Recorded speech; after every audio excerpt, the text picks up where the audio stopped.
एक जंगल में एक शेर रहता था। वह जंगल का राजा था और बद्धा बलशाली था। सारे जानवर भय के कारण उसका गुणगान किया करते थे। उसी जंगल में एक बुद्धिमान बंदर रहता था।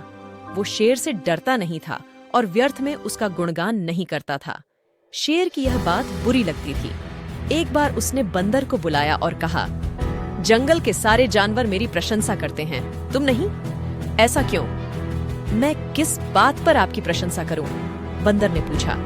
मैं बलशाली हूं, जंगल के सारे जानवर मुझसे डरते हैं। शेर ने उत्तर दिया, वनराज, मैं बल को नहीं बुद्धि को श्रेष्ठ मानता हूं, इसलिए मात्र बल के कारण मैं आपका गुणगान नहीं करूंगा। बंदर बोला। यह बात शेर को बुरी लगी और दोनों में विवाद हो गया। विवाद का विषय था, बुद्धि श्रेष्ठ है या बल। शेर की दृष्टि में बल श्रेष्ठ था, किंतु बंदर की दृष्टि में बुद्धि। दोनों के अपने अपने तर्क थे। अपने तर्क देकर वे एक दूसरे के सामने स्वयं को सही सिद्ध करने में लग गए। बंदर बोला, शेर महाराज, बुद्धि ही श्रेष्ठ है।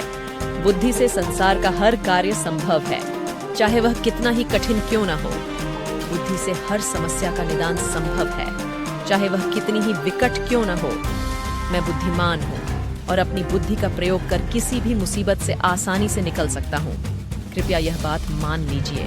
बंदर का तर्क सुन शेर भदक गया और बोला, चुप कर बंदर, तू बल और बुद्धि की तुलना कर बुद्धि को श्रेष्ठ बता रहा है। बल के आगे किसी का जोर नहीं चलता।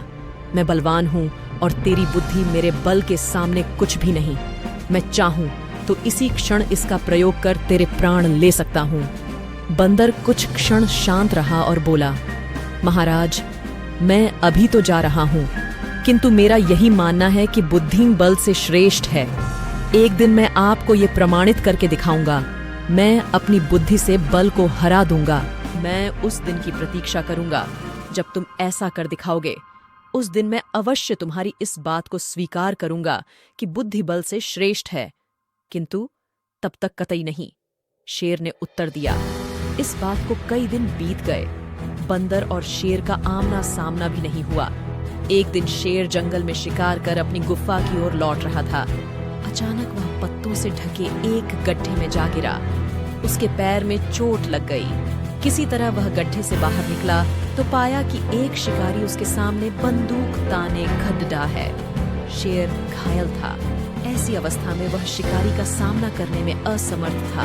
तभी अचानक कहीं से शिकारी पर पत्थर बरसने लगे। शिकारी हट्टा-बद्धा गया। इसके पहले कि वो कुछ समझ पाता, एक पत्थर उसके सिर पर आकर पद्धा। वह दर्द से तिलमिला उठा और अपने प्राण बचाने वहां से भाग गया। शेर भी चकित था कि शिकारी पर पत्थरों से हमला किसने किया और किसने उसके प्राणों की रक्षा की।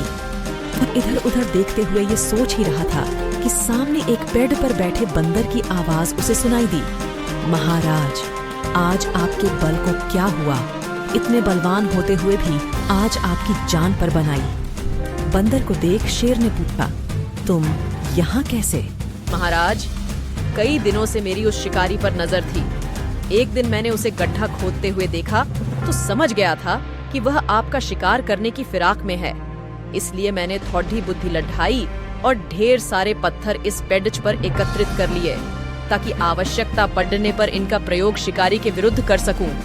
बंदर ने शेर के प्राणों की रक्षा की थी। वह उसके प्रति कृतज्ञ था। उसने उसे धन्यवाद दिया। उसे अपने और बंदर में मध्य हुआ विवाद भी स्मरण हो आया। वह बोला, बंदर भाई, आज तुमने सिद्ध कर दिया कि बुद्धि बल से श्रेष्ठ होती है। मुझे अपनी गलती का एहसास हो गया है। मैं समझ गया हूँ कि बल हर समय और हर परिस्थिति में एक सा नहीं रहता, लेकिन बुद्धि हर समय और हर परिस्थिति में साथ रहती है।